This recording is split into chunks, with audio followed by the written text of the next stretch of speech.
Hitler, Hitler's personal staff was a very close-knit society. Once he got used to people, he held on to them. He was basically, I think, insecure and distrustful. And his personal staff, exemplified by such people as Field Marshal Keitel, who was the chief of the Armed Forces High Command, and the chief of staff of that organization, General Jodl. Jodl was in the right-hand operations officer, so to speak, of Hitler from the late 30s on, right through the end of the war. He was never at the front. Keitel was an administrator. Some of the other people, like Hitler's adjutant, Schmundt, who was mortally wounded when the bomb went off on the 20th of July, 1944,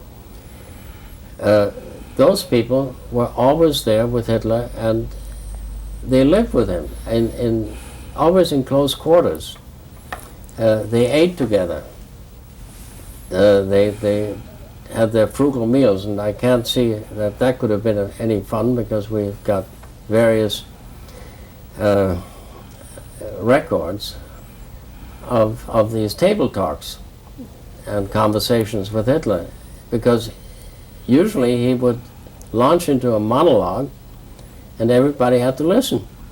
And since he was a half-educated person, some of his ideas were absolutely ludicrous, but he had the power to put them into effect.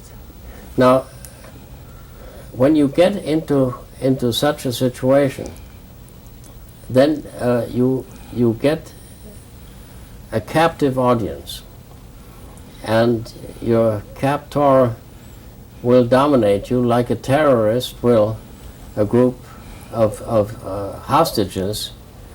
And this is a well-known syndrome now, that people who are locked up in an airplane for a week with a terrorist group, or like the Americans in the American embassy in Tehran, for even longer periods, develop a very strange bond with their captors. And I would compare what happened in Hitler's headquarters for those people of the inner staff that were always together with him, developed that kind of relationship. They couldn't really function alone.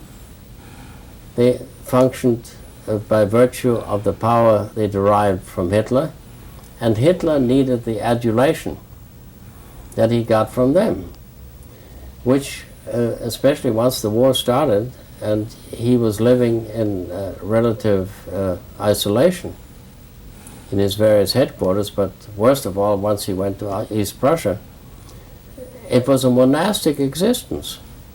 And